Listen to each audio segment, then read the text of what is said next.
De retour pour les 30 ans du Satis, l'occasion pour le think tank d'Imaginov de faire le point sur toutes les nouvelles technologies et tendances du monde de l'audiovisuel et de la production. Donc le Satis 2012, c'est maintenant.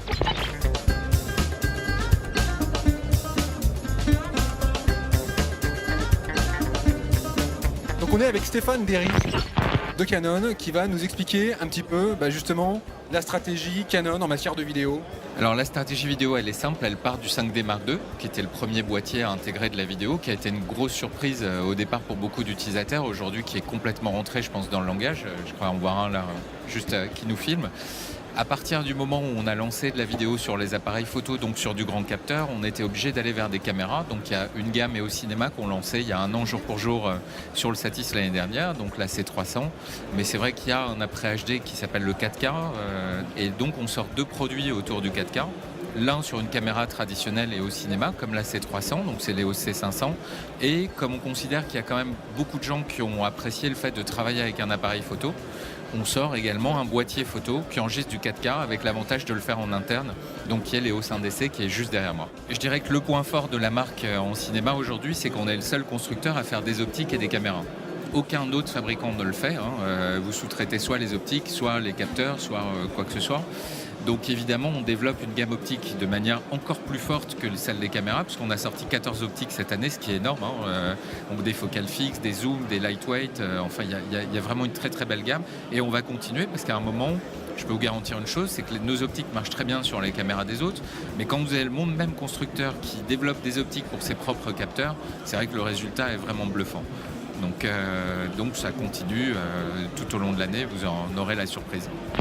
Donc on est avec Benjamin de chez Emit, devant sans doute la petite grue la plus originale, innovante du salon, que justement Benjamin va nous présenter.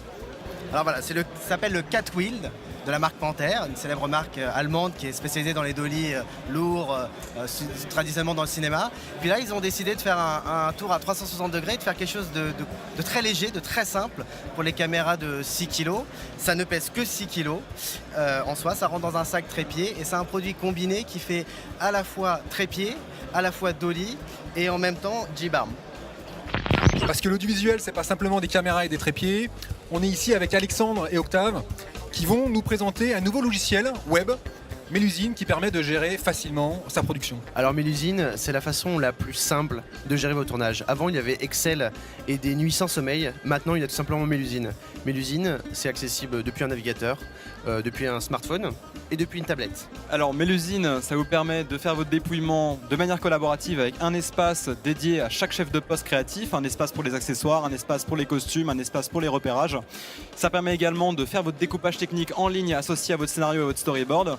Et ça vous permet aussi de faire votre plan de travail et de partager rapidement et de générer facilement des feuilles de service que vous pouvez envoyer à toute votre équipe. Melusine, c'est vraiment pensé pour le multi-écran, pour la mobilité et surtout pour la collaboration, donc vraiment pour épouser les conditions d'une production.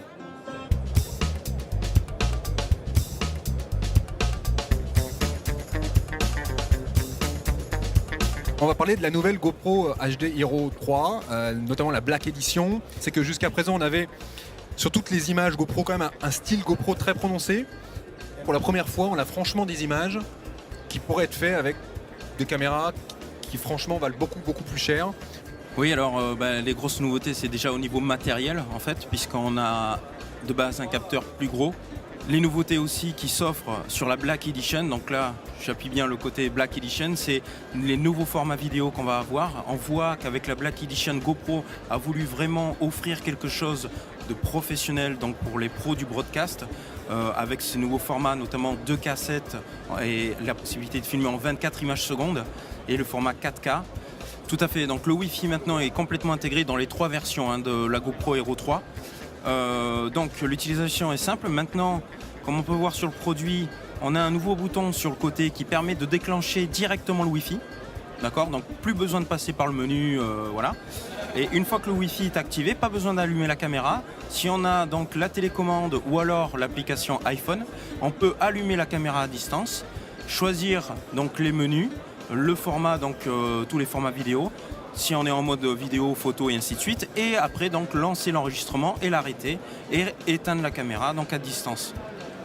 Et via l'iPhone, on peut visualiser le cadrage aussi ? Oui, tout à fait. On peut visualiser donc dans l'application, ça s'appelle GoPro APPS. On a donc exactement comme la télécommande tous les accès à la GoPro, donc choisir nos formats, retoucher tout quoi en fait.